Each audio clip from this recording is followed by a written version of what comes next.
谁是东北亚的老大？北京。没有人能够支持二战的战败国，那就是日本。整个亚洲有2个战胜国，俄罗斯跟中国，所以他们2个现在团结起来。第一，高市早苗一定要道歉；第二，高市早苗要清楚地说明中日友好条约那里面说的，中华人民共和国是中国唯一合法政府，台湾是中国领土不可分割的一部分。只要不说出这个东西，他会一直逼下去，最后是打给台北看。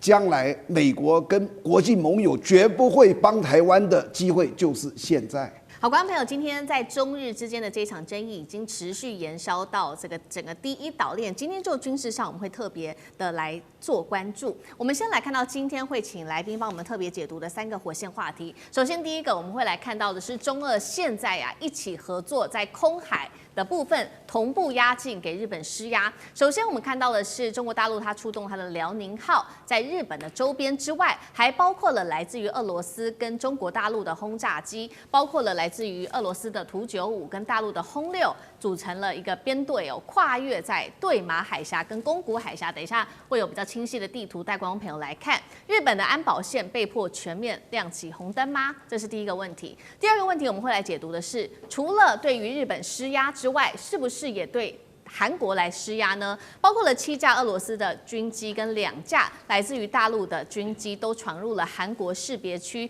停留时间长达1个小时。中俄对日韩是产生了双线威慑了吗？在示范同时对日韩投射核打击能力吗？这是第二个问题。最后我们也会来特别关心到，除了大陆对日本给予军事的压力之外，北京也启动了所谓的冷宫外交，什么意思？包括了禁海鲜、限制它的旅游跟断了文化的交流，这一套被视为是伤害，把它降到最小化，但是威慑最大化的一个方案，能够逼日本在台湾议题红线上面来退缩吗？今天3个议题我们都会一起的来做解读。首先来关心到是全球安全局势，可以说在第一岛链持续的往上攀升当中，中国大陆的航母辽宁号正在绕着日本航行之际、演训之际，日本防卫省丢出了一个震撼消息。现在看到的是中俄之间他们的战略轰炸机已经联手出动了。要特别注意到的是，这是第一次中俄的轰炸机跟中国大陆的航母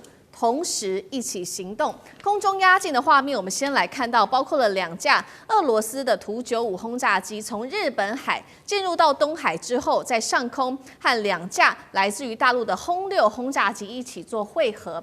下一张图片，我们来特别看到他们走的这个行径，请导播特别来帮我们放大看。好，这是日方特别公布的有关于中俄他们的轰炸机行走的途径。我们来看到的是2国军机是一路沿着对马海峡、4国外海到太平洋，最后是绕到了宫古海峡，完成了这个长距离的一个战略巡航。当然，在往返的这个宫古海峡途中，又后来再加入了包括了4架的歼16加入护航。回到上一张，我们持续看到同一时间，日本的上空还出现了包括俄罗斯的预警机跟2架苏30的战机。节目一开始，我们要特别请教舰长如何看了大陆的航母辽宁号，再加上中俄他们能够挂核弹的这种轰炸机绕行日本，特别剑指包括了不管是对马、宫古海峡，我们要来解读这当中的战略意涵。中俄对日本的战略施压会不会持续的上升再加码？舰长怎么看？我一开始接触这个问题的时候，我都觉得这是一个例行的嘛，就好像老共如果对台湾不满，这个环台军演，到后来也都是就这样落幕了。可是最近我开始看到中日的这个东西开始我还在抱着看热闹的心情，我也就会慢慢淡去了。可是我告诉你，我现在的心情非常沉重。我很少去耸动去说一个事情，可能我杞人忧天。大家去听听看我的这个想法第一个，我先说这次是派了一个航母辽宁舰去那里你知道所有的军舰它每年都有一次考试，大概1年要1次。大家可以看到所谓的战斗群的训练这个资料，大家可以看。我很快的讲一下辽宁舰的时候，你看到没有？刚开始成军不算，后来你看到没有？2021、2022、2021、22、23说他大修，所以2年空了。25又1次，这一次呢，你看到没有？这是山东23、24、25，几乎1年1次，就是他的一个测验考试。可是辽宁这一次最近又跑到了这个那里去起降直升机了。他就是我到那里几天，他上次什么时候？今年5月，所以我现在可以肯定的告诉你，如果我们按这个来看的话，这一次解放军是真的专门派的是辽宁舰去威吓日本的，就在他那里，而且就在他的那个叫做琉球群岛这里。那我在想说啊，他这次为什么要这么严肃呢？这次啊，当高市早苗说这个事情的时候，大家都在想说，你就是要介入台海嘛？你有没有发现北京很厉害？他不跟你吵，你有没有权利介入台海？他把时序一下拉到了二战，先个是跟那个习近平打电话跟川普说，你们这个破坏二战后的秩序，什么写信给联合国秘书长，什么战败国、战胜国，什么反法西斯，什么日本要这个军国主义复苏，他把它全部拉回去了，你知道？那你一拉回去之后，如果我今天跟你讲说你不能干涉台湾，那还有的吵。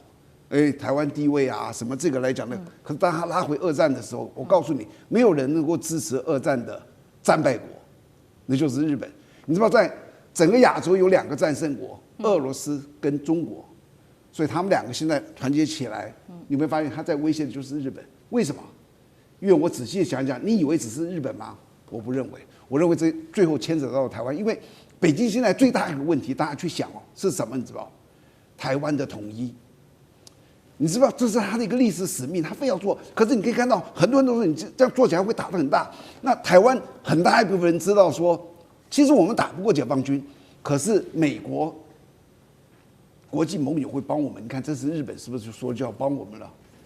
我跟你讲，有史以来，如果北京要觉得抓到一个机会，要证明给你们看啊，将来美国跟国际盟友绝不会帮台湾的机会，就是现在。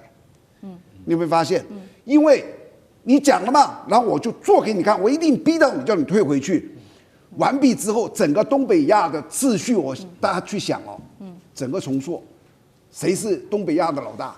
北京。那以后如果说他去武统，台湾就要去想了。上一次日本弄成这个样子，老美都不出手，他会为我出手吗？所以我就突然觉得说，大家等着看，不会退休。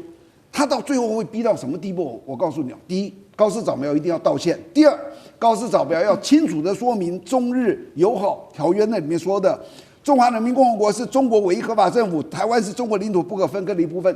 只要不说出这个东西，他会一直逼下去，最后是打给台北看。这是我的担忧。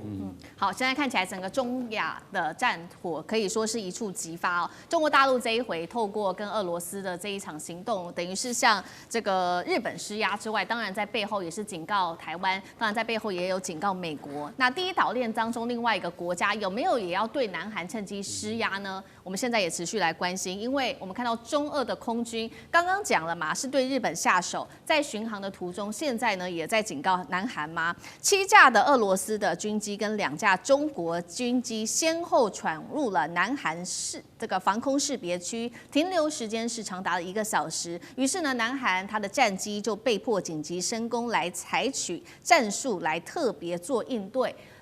中俄的轰炸机经过，这个是巧合还是顺带威吓南韩呢？有没有可能对日韩实施核打击？接下来他是不是也在暗示李在明你要注意了？干哥怎么看？这绝对不会是巧合。当然，中俄之间的联合的空中的演习是每一年会举行1次到2次。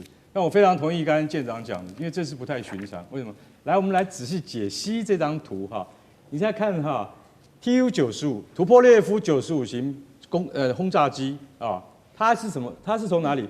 它从鄂霍次克海南下之后呢，它就会经过什么？它就会经过这个宫古，不是那个对马，这就是对马岛。经过对马海峡的时候，它你看特别停留了一段时间，然后呢，它的飞行的速度变成缓慢，然后你还可以看到说在右边。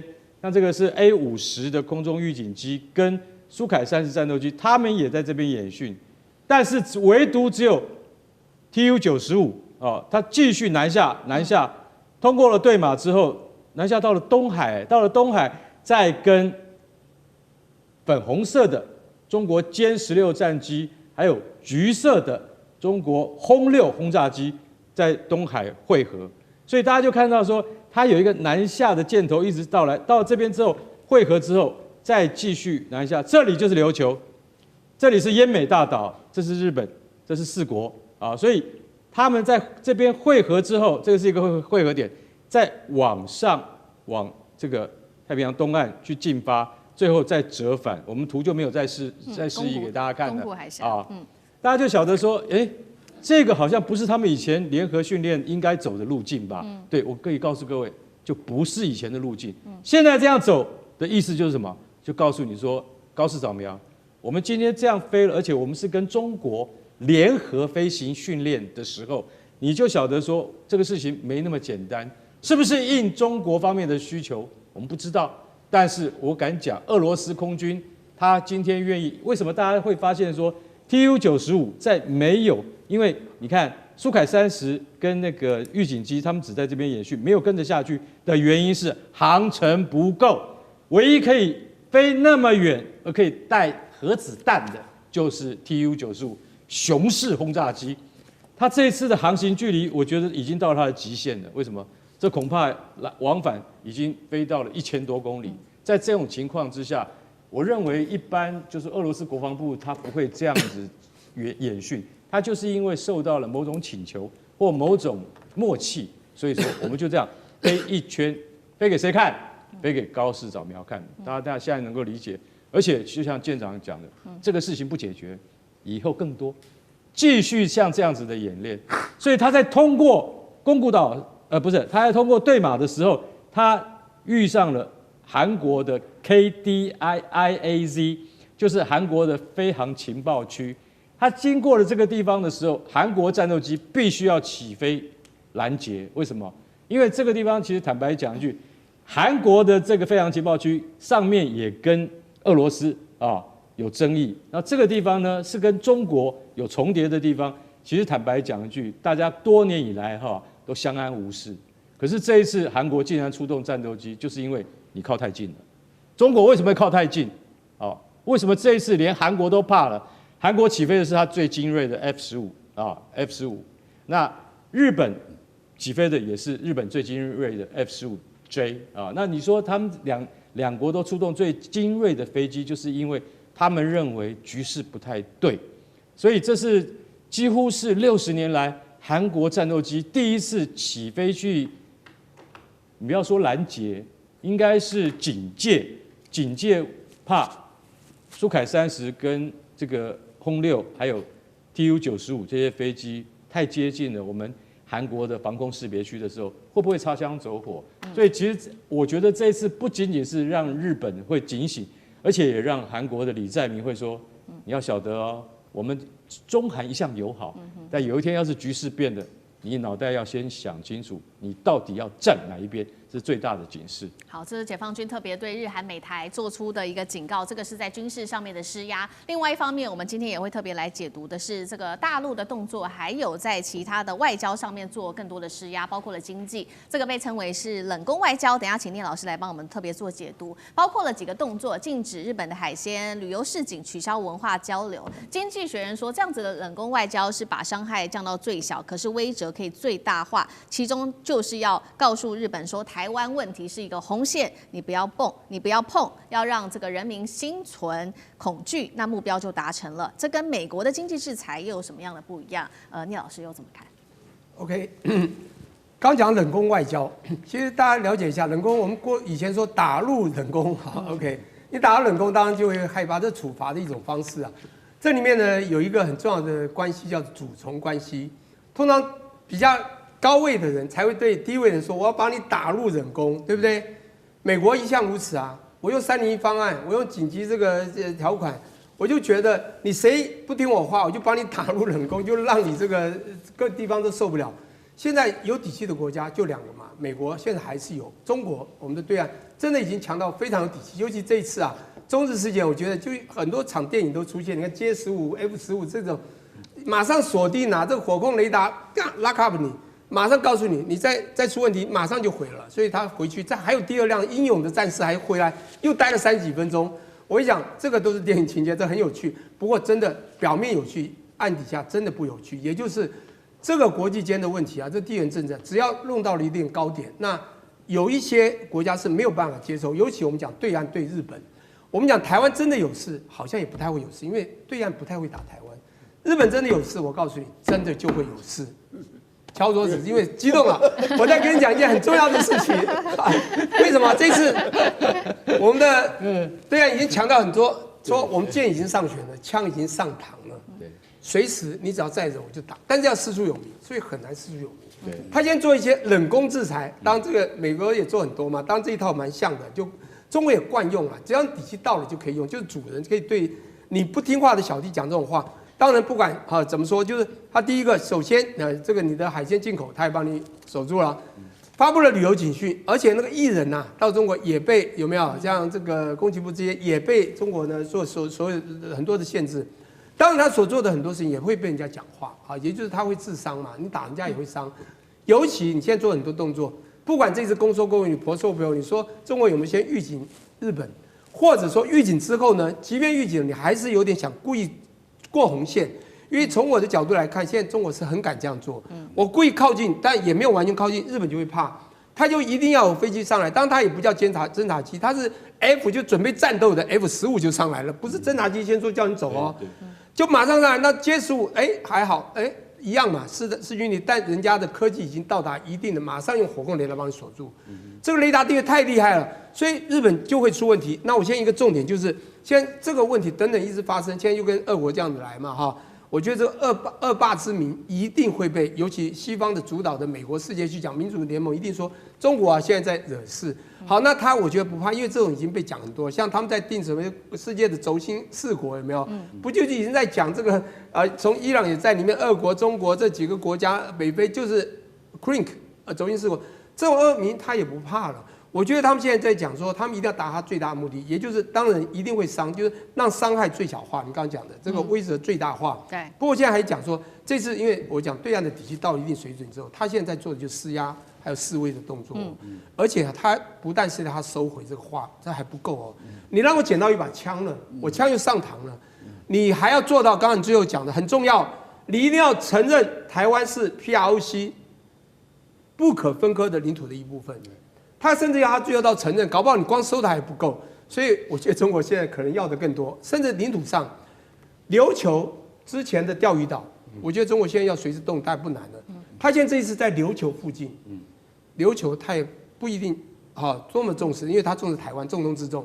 可是琉球我觉得也是他准备要做的动作，后面大概就是台湾。我觉得这个有一系列的动作会在后面演出。对。好，我们持续要关心到是解放军现在横扫在第一岛链，今天特别来关注，包括先前关注到辽宁号百次起降，还有他们的百舰齐出，都震慑了日本。王毅在这个时候又重启，他特别提到7重锁定，警告日本战败国休想挑衅。我们今天来关心的3个火线话题，会请来宾帮我们做解答。第一个是大陆在深夜发布的7重锁定，针对于台湾的地位呢，要来封死跟日本介入的一个空间。另外呢，现在爆出的是说，歼15锁定日本的 F-15嘛，那现在有一个说法，东京擅闯演训区，其实可以把比如说 F-15这样子的战机视为是未来的合法标靶吗？未来任何的战机只要进来，是不是都可以当做合法标靶？等于是北京发出的最后通牒吗？第二件事情，今天也会来特别关心的是，美国智库今天特别警告了，他说中国大陆恐怕会先发动这个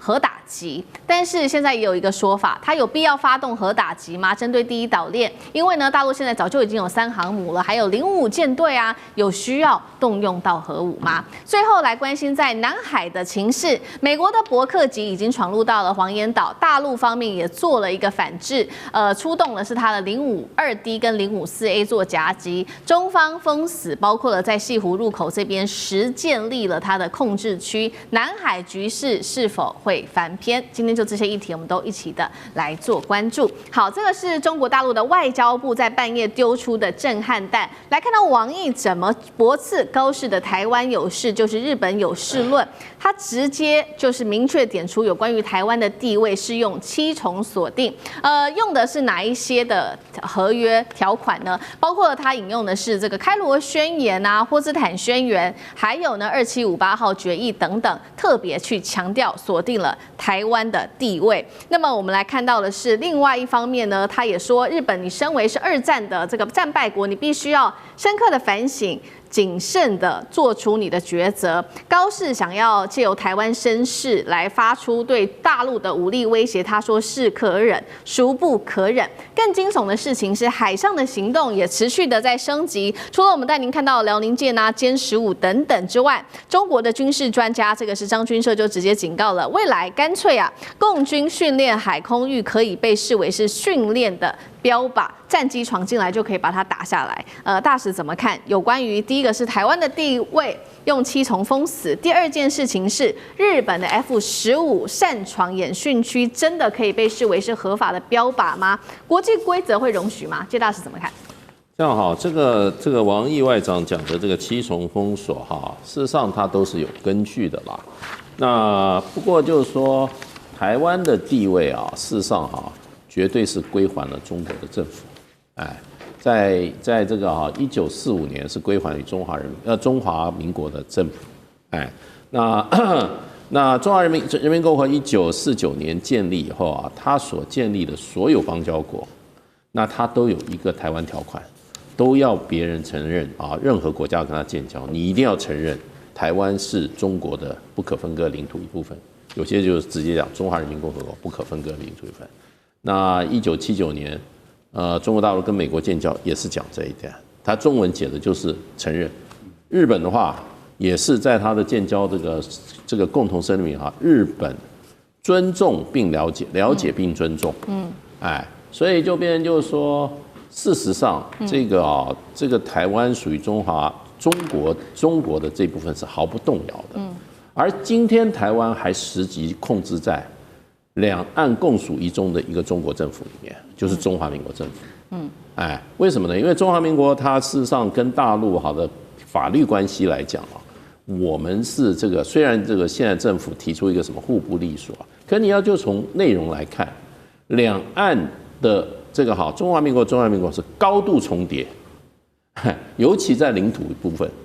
领土部分，中华民国的领土宪法里面写，中华民国的领土从其固有之疆域。固有之疆域就我们过去连今天的蒙古国也是在我们手，也是在我们这个固有的疆域里面。另外一个，中华民国的内政部，很多国家你对你的疆域，什么叫固有的疆域？对，那要看内政部公布的地图。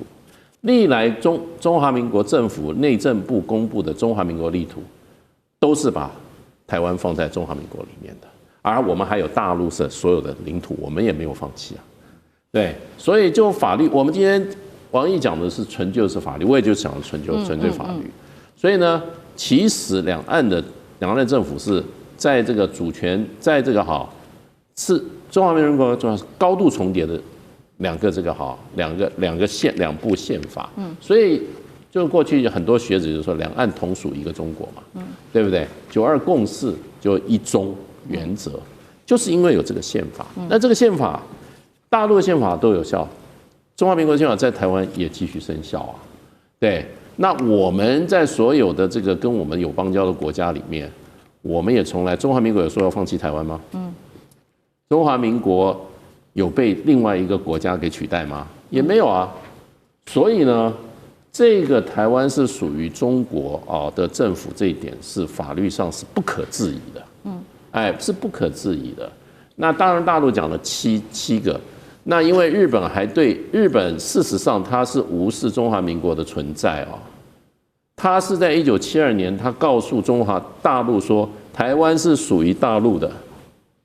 他是明白的，你去看他那个1972年的联合公报那个前言讲得很清楚，所以那个就是说法律的人他一定要很清楚。他说台湾是中华人民共和国不可分割的一部分，日本政府充分了解并尊重其立场，并严格遵守波茨坦宣言第8条的规定。波茨坦宣言的第8条规定就是承继之上的1943年的。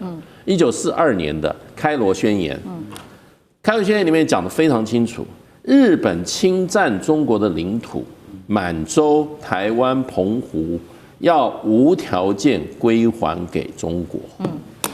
所以日本在台湾的台湾，他已经把中华民国丢掉一边了。可是他说是属于中华人民共和国的。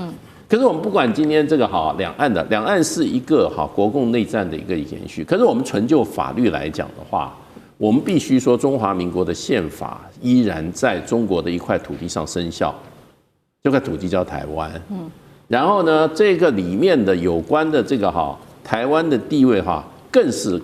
中华民国从来没有放弃过台湾。除非有人要把中华民国推翻，对不对？或者说我另一部宪法，这部宪法作废，没有啊。所以就两岸的这个所有的法律文件，还有对外的两岸的这个两部宪法对外的法律文件，本身跟其他宪法的发生的关系，包括日本国宪法发生的关系，台湾是属于中国的。这个不要说7重了，我认为比7重还多。好，这个是大陆的网易有特别就这个法律来去界定历史的这个法律来特别去界定有关于两岸还有台湾的主权问题。不过呢，美国智库也说呢，如果说我们看到如果不完全使用法律的话，他这边特别讲到说，有没有可能有一个事情会发生，就是中国大陆接下来如果武统台湾失败的话，政权受到威胁。美国智库是这样说的，他认为说，这个中国大陆解放军可能会先发制人做核打击。那又一个专家做了分析，他说：“真的吗？大陆有需要发动核武吗？因为他目前来看到军武上面的战力，其实已经是足够来应付了。包括我们看到画面上这边列出来说，大陆现在现有的武力，不管是400艘的舰艇、3航母成军、055还有052D 啊等等，都已经出动了，还有东风导弹能够整个覆盖美军跟日军所有的基地。第一岛链，中国还有需要动用到核选项吗？那如果真的要用到这个门槛，什么时候可能会突破红线？干哥怎么看？我实在很想用老百姓比较听得懂的话来斥责这个 CSIS 它是华府智库，叫做战略与国际研究中心，但他讲的话完全不是在专业领域里面讲的。他上个月就已经讲了，我有24个结果，我们经过这个推演，不是兵推哦，注意。不是兵推，他们推演出24种结果，就是中国犯台的话，只有2个结果会成功。他当时就已经开始胡说了。他说，虽然只有2个成功，但日本一定会波及，所以说日本是可能会有事的。这就是高市早苗后来台湾有事论的根基，你知道吗？都是美国人害的，害高市早苗讲错话。所以到现在局势搞成这么不可收拾，然后最新的说法是什么？他说，如果中国为了先发制人的话，他可能会先动用核子武力。人类的历史已经告诉我们，我再三强调，核子武器不是随便说就可以动用的。不管乌克兰多么的在前线英勇抵抗，可是打到最后，就算是阵地失守。俄罗斯也一样没有动用核子武器，你知道为什么？因为这是触犯了战争罪跟人类罪的。除非两国真正交战，除非真的不诉诸核子武器而不能得到结果的话，其实通常像这样子的研判都认为我们觉得像是打高空的感觉。那所以说，你说这个 CSIS 它为什么会下了这样的结论？我不能理解，绝大多数的专家都不会理解你会有这样子的推演，就说中国为了先发制人而先动用核子武器，动用核子武器的代价是什么？不用我们多解释。而且老实讲一句，中国现在的核子武力已经达到500枚弹头了，可以摧毁日本20次，还需要用到核子武器吗？那讲到传统武力，中国海军现在有400艘可以用作战舰的船。也就是作战用的船，还不包括后勤以及支援舰。所以说，在400艘的规模之下，已经超过了美国海军的300艘了，300多艘。所以，美国海军在短期10年之内不会再增加船，只会减少。中国稳坐全球第一。当然，日本的金刚级神盾驱逐舰是我们必须要忌惮的，因为日本的神盾舰。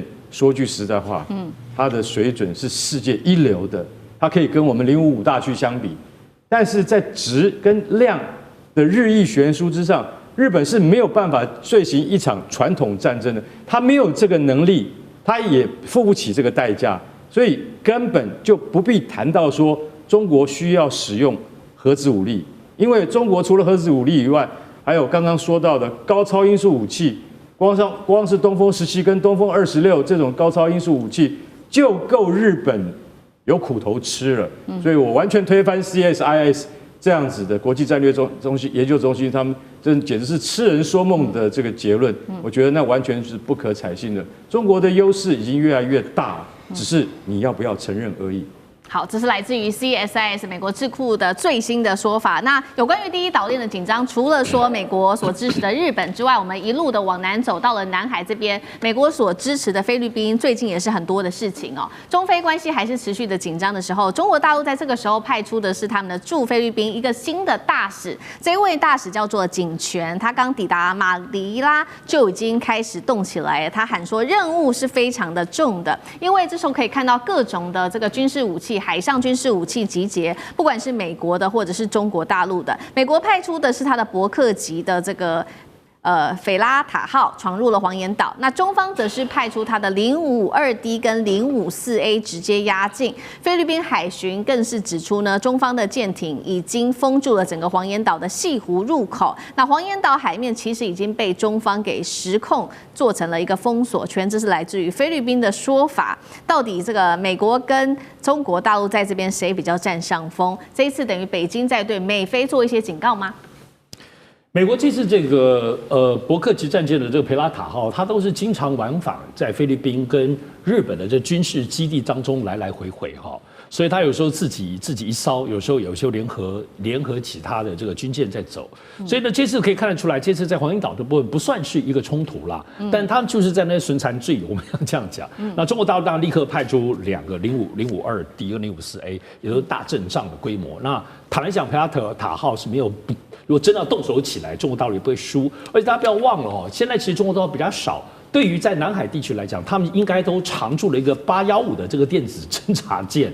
每次只要有任何美军为主的动态，那815人家就是要街溜子嘛，在网络上很多，很有意思。他就在懂得在旁边，他也不打你，你也不能打他，可能就收集所有资料。而且每当他靠近的时候，你要知道，美军军舰上面连所有来士官兵的蓝牙手机都不准用哈，因为那个讯号他都可以全部可以接收到。所以其实要去真的在那个地方，美国可能也要去稍微示威一下，但是每次示威也付出的这个紧张代价还是很有意思的。当然，其实我们现在主要关注的是中菲之间的关系。新的大使到，他当然说这个话叫做双边关系不要再恶化。这什么意思？因为现在已经跌到谷底了，不可能不能再往下恶化了。我们知道中菲关系最近的状况，我认为要先从一个角度来看小马可仕。小马可仕自从今年特别是台风过后之后，整个所有贪腐的部分现在爆发出来。首先有一个流亡在海外的这个所谓的这个议员那他在海外当中直播就指控了小马可仕他本人也贪污，还煞妆煞影的讲说他自己都还送钱给小马可仕当然大家都否认。而且主要是最近小马可仕的姐姐艾米马可仕也是参议员，也公开指责小马可仕吸毒。虽然总统府出来否认但是这个东西其实小马可仕真的是臭得不得了。贪腐的这团队他虽然都现在也在抓贪腐查贪腐，可民众不太相信现在抗议一波波。当然我们刚刚讲到最关键是中菲关系，今年这次菲律宾经历了难以想象，也算是空前接连的这个台风的摧毁之后，中国完全没有捐1分钱，完全没有任何像过往的当中救援的团队或重建的团队去帮助菲律宾。所以中菲这个紧绷的关系真的很像现在中日的紧绷关系，只是一个是更接近军事，一个是更接近实质的，包括从经贸到军事全面的断所以我觉得现在我们可以看待在中菲关系上，就是中国现在在严肃处理包括周边关系，尤其第一岛链当中的2种模式。我认为菲律宾的模式现在就是小马可仕果然虽然不是说被中国整的，他把自己搞惨了，但一旦这种小马可仕自己内线，乃至于未来有可能杜特地家族其实之后，他一旦未来失去执政的时候，那这个部分对于中国来讲，可能才是会跟菲律宾会恢复有点友好的关系，而这样子的模式也很可能体现在跟日本的未来关系上。好，观众朋友，今天节目一开始持续的要来关心到是中日之间的这一场政治的争议，我们持续要来看到的是中国大陆的7马赫反舰飞弹现在正式的亮相了，如何威慑整个西太平洋？等一下一起的来做关心。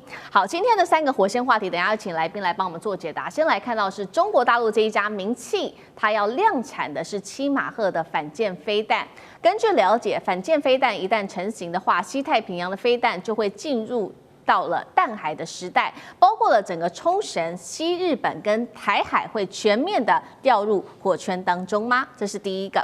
第二件事情，我们今天会来关心的是北京另外启动的限日令，包括了滨崎步本来要举办的演唱会临时被砍咖了，现在被视为是羞辱性啊，中国对日本的羞辱性开到最大。第三件事情，今天也会来关心到的是新加坡的总理黄循财，他一句话要中国大陆放下对日本的历史仇恨，惹怒了中国，新加坡因此被卷入在中日的战火当中。真的吗？黄循财是偏袒日本吗？还是被香港媒体给误解了呢？今天就这3个议题，我们都会一起的来做关注。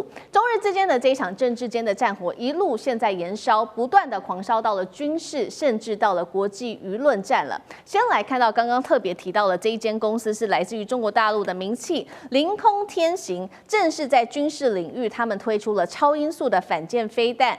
这一款飞弹叫做御空己1000。先来看到它的这些基本档案，因为它的基本档案是直接让周边国家背脊发凉。先来看到它的射程是达到了1300公里，速度7马赫，而它的造价根据了解是70万人民币，只有传统飞弹的1/10。最可怕的事情是，它已经完成可以做到量产，而且非常的便宜。另外，在官方发布的模拟画面中，多枚飞弹是直接锁定在日本的名古屋，还有东京周边等等的地区。尽管东京距离中国沿海1600公里，其实是已经超出了这个射程，但是根据了解，它还是足以覆盖日本多个地区，从这个美军的基地这边的冲绳，一直到九州4国，还有本州西部，根据了解都是可以做覆盖的。节目一开始，我们要来特别请教舰长如何看了这个低价量产的这一款飞弹御空己1000会如何改变整个西太平洋的飞弹规则？这一款飞弹可以直接对准冲绳美军基地、西太还有台海，对他们的威胁到底有多大？甚至有办法威胁到东京吗？舰长怎么看？如果我们从它的一个公布的画面来看的话，其实它的准度是100%的哦，它直接的命中这个目标，而且他说，从就是我们看到现在这张图啊，从发射，那我是没有截这个它命中的图，那可是他他特别强调，从发射到命中这2张的过程啊，其实代表都是实际上拍摄的，而不是使用动画啊。那但是其实它最大的效果是，其实它是民间公司产生的，它不是一般我们所看到的中国大陆国企所产生的啊。那它其实有几个部分，以前我们都谈到这一种高超音速飞弹的话，其实它多半使用的是这种耐热的，无论是陶瓷或者是它的一个耐热的钢板啊。可是它这一次我们讲到这个凌空天行，它用的是水泥，大家想都没想到，它用的是一个发泡的水泥的材质。那其实它这里也已经告诉我们说，它的也就是拦截的方式啊，到底是如何？也就是它到达了目标区之后，它会自动的打开 Seeker 那寻标器，然后来辨认目标。那也就是我们一般认为它攻击的应该是航空母舰，可是它如果这样讲的话，那代表不一定哦。它可能先攻击的是我们讲到的防空指挥舰，一旦防空指挥舰被瘫痪之后，其实航空母舰被命中的可能性更高。那另外，它在这个CG 里面，它特别强调另外一件事，也就是它可以自动躲避这个威胁。也就是说，它是如何测得说这一个航空母舰打击群它的一个征收范围，这又是另外一个部分了。那它为什么可以造价只是过去这一些飞弹的1/10呢？因为它用的都不是我们一般所用的军规的商品。例如说，他讲说，他使用汽车用的这些缆线来取代航天级的这个缆线。那另外呢，他使用工业的标准的一个料件，例如说各种的螺丝啊，然后来取代航天的这个部分啊。也就是如果我们来看到这个很类似的一个产品，像东风17啊，因为我们刚刚看到它前面就是一个乘波体的一个构型，那这是我们看到的东风17。那东风17它的射程可比这个远得多，也就是它的射程在1800公里到2500公里之间。那这一个也就是同样的，我们刚刚讲到的日本的各个的一个从北海到南到这个与那国，其实通通都是范围之内啊。是，而且它为什么我们刚刚讲到说这一个御空级1000它会有如此的想象，也就是说，其实它采用了非常多这个军用的思维，但是不是军规的产品啊。那它在整个结束之后，它还有彩蛋啊，彩蛋就是刚刚主持人讲到的，也就是它其实暗示着它这款飞弹其实对于有关于冲绳、九州4国以及本州的部分呢，它是可以命中的。那这我们就会想到另外一件事情，当我们讲到盾很利的时候，那我们要想到矛的本身它的捍卫能力。那其实这个就是大家现在一直在讲有关于与那国岛的这个03型的这个中程防空飞弹。其实这个防空飞弹它的拦截的距离只有50公里啊。那拦截50公里的话，那这个是现在所使用的03式。可是实际上来讲，我们看到他们现在在西南诸岛用的已经不是原来那个03式的部分，而是有新的一个弹翼的结构。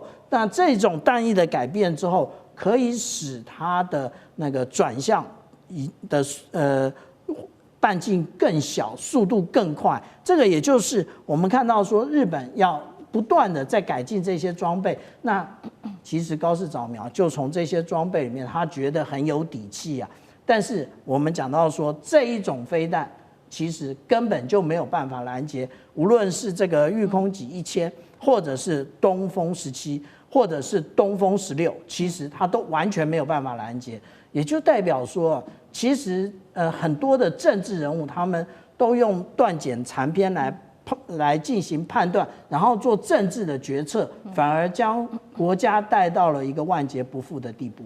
好，刚刚我们看到的是在这一场中日的冲突之下，不管是来自于大陆的东风系列的武器，或者是御空级1000，接下来会针对于日本或者对于台海的威胁，其实这一场争议还另外威胁到现在已经整个外溢到不管是军事领域，甚至是在文化商业领域，有几个大型规模的这个文化的商演已经决定要暂停。我们先来看到对于日本的冲击又有哪些，包括了滨崎步在上海的演唱会开场的前一天临时取消，另外还有大龟珍稀的活动也终止了，面包超人还有美少女战士等等见面会、音乐剧等等全部取消，被形容是比当年韩国它部署这个萨德飞弹系统引发的限韩令还要更狠、更突然，而且具有这个羞辱性。杨老师怎么看对于日本接下来娱乐产业的威胁？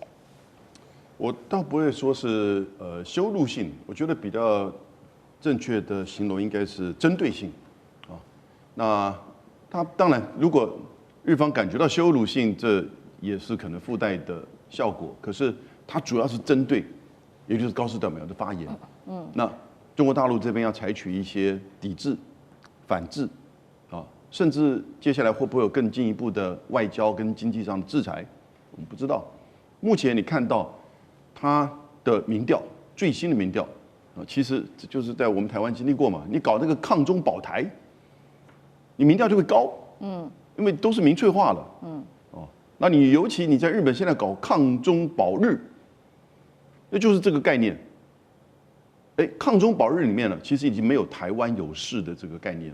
台湾朋友先不要高兴，因为在整个现在这个叙事的过程当中，其实它只是一种论述，但是高市把所谓的台海有事影响日本国家安全，叫做存亡危机事态，那作为一个连结，而且把它直接讲出来，而且不愿意撤回。虽然在美国川普的敲打之下，他有一点修正，退回原点，但是大家知道嘛？哎，老大哥讲话，你总是要去呼应他。可是老大哥没有叫我们撤回，因此他就坚持不撤回。这种抗中保日的这种情绪哈，其实在日本发酵。我必须要讲，最新的日本经济新闻跟东京电视台，那他们都算是不算比较中间的哦，就是这个媒体立场上没有说偏左偏右。高市现在支持率75%，这已经不是什么小权支持率了，它已经突破小权天花板了。那也问到了有关于台湾有事，日本行使集体自卫权。其实就很清楚啊，集体自卫权意思就是说，日本可以出兵，支持的认为这个言论合适的55%，不合适的30%。现阶段目前是这样子，但我觉得大概已经来到这个最高点，那接下来会往下掉。接下来你看到的中日之间的冲突、跟经济上的压力、跟后续它的政策上的问题，就会开始出现这个民调的这个影响。那中国大陆这边现在我看到的数据哈，到现在到年底就12月份，大概从中国大陆前往日本的班机总共是5548班啊，其实非常多，已经取消了904班啊，所以将近20%被取消，还是有80%维持的，所以中国大陆也不是全面性的抵制。那像是旅游比较大的影响的这些都市就取消，那因为这904班里面。其实大部分前往大阪、东京，所以大阪这边大概团客取消掉50%，这会有冲击。如果持续下去，真的会有冲击。也就是说，日本人可以说啊，你不来可以，别人可以来，但是这个影响还是会出现的。尤其后面的消费那差别更大。哦，所以就是你现在看到，你用外交还是经济上的，还是要用民间的。那我觉得滨崎步他这个没有观众表演到位。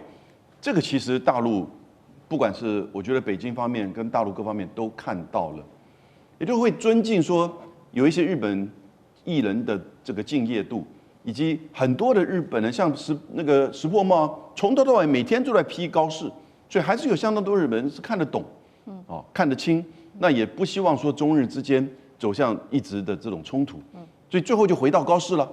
那高市他会不会退？我觉得短时间他不会撤回这个发言，但是不要忘记，明年一整年中美关系会是比较稳定，所以呢，日本可能最后还是要面对这个问题，要不然来自于美国压力，要不然就高市面对到中日之间的民间或经济上的压力，他最后我觉得还是会有一个动作出来。是好，一方面高市接下来可能会面对来自于美国的压力，另外一方面刚刚说，虽然说现在中国大陆限日令等等会有一些经济上面的冲突，看起来不是太大，但是接下来恐怕对于日本本来 GDP 成长就已经比较小，可能会陷入负成长，是否又对高市带来另外一波的压力？这个我们要持续的来做观察。不过另外就是有比较奇怪的事情是，大家现在在看，就是说新加坡，政治上过去立场不是都一向比较中立吗？为什么在这个时候要说出这些话？因为新加坡的总理黄循财在近期他在这个彭博创新的经济论坛谈到中日关系，他竟然说呢，他说我们已经放下了历史并向前走，东南亚国家已经跟日本可以做到这一点了。虽然说花了一些时间，希望中日你们也能够找到方法前进。这一番话似乎暗示中国还是你自己得放下历史成见。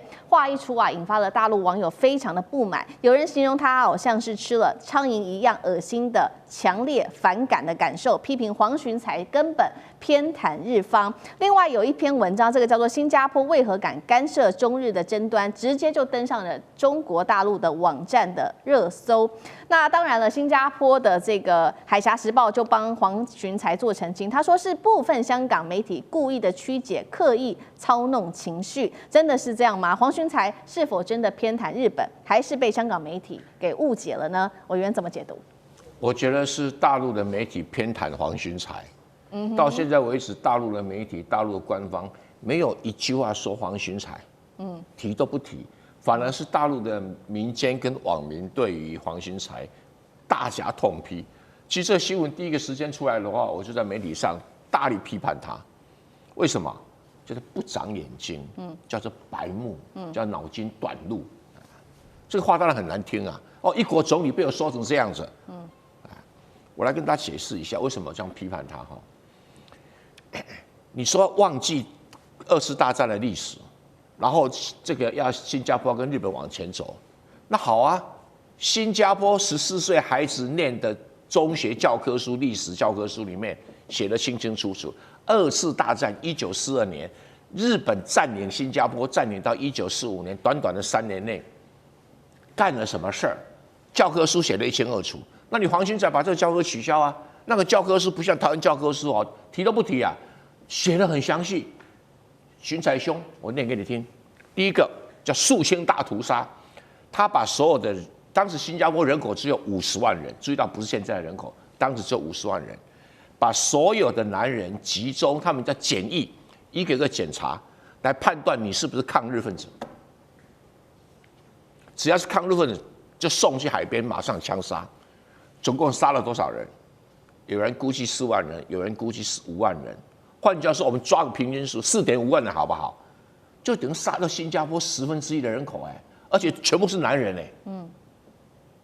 这个在你新加坡的教科书，你们自己写得一清二楚啊。第二个，不只是如此啊，在新加坡大幅度的实施性暴力，包括强制慰安妇，包括冲进最有名的这个新加坡医院叫亚历山大医院，看到所有的伤患，只要认为是在战争中或冲突中受伤，全部枪杀，不管他是平民或者是军人。然后呢，所有的女医师、护士全部轮奸丢到马路上去。当然，轮奸这一段是历史上写的，《东京审判书》里面有写，新加坡教科书没有写。那你要忘掉过去，你们新加坡整天在教你们的孩子这干什么？而且你还把它当作新加坡立国的最重要的故事。说为什么新加坡要立国？为什么新加坡要有军队？那你今天在讲什么？第二个，中国大陆有因为南京大屠杀、卢沟桥事变、淞沪会战、长江会战、太行山这个游击战，把它拿来当理由，所以禁止滨崎步演出吗？或者禁止日本水产进口吗？禁止日本牛肉进口吗？没有啊！你看，南京大屠杀照常纪念，寿司照常吃，92阅兵、93阅兵纪念什么？纪念所谓的反法西斯以及抗日战争胜利，什么80几周年？请问你，北京有叫大家去抵制什么日本餐厅啊？抵制日本旅游吗？没有啊！93大阅兵结束了以后，还不一堆人跑到日本去玩？10月黄金假期还不一堆人跑去玩？中国大陆没有把这个事情连在一起啊！中国大陆跟你们新加坡一样啊，就搁置不提嘛。正常交往嘛。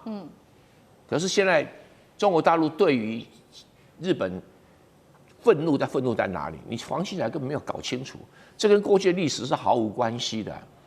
因为很简单嘛，中国大陆说我要收回台湾，台湾是根据开罗宣言、波茨坦公告，今天刚好开罗宣言的80几周年，是这个我要收回，和平统一或者武力统一，你日本要插一手你日本战败国把土地还回来给我以后，你现在要插一手那你还在与那国岛、石垣岛，还叫你的防卫大臣去那边看看你们的武力设施，那边装的导弹可以打到什么地方？可以打到上海。请问你什么意思？中国人不愤怒吗？你说你要介入什么存立危机事态？什么叫存立危机事态？第一个，只要宣布存立危机事态，日本所有的防空反舰导弹全部启动。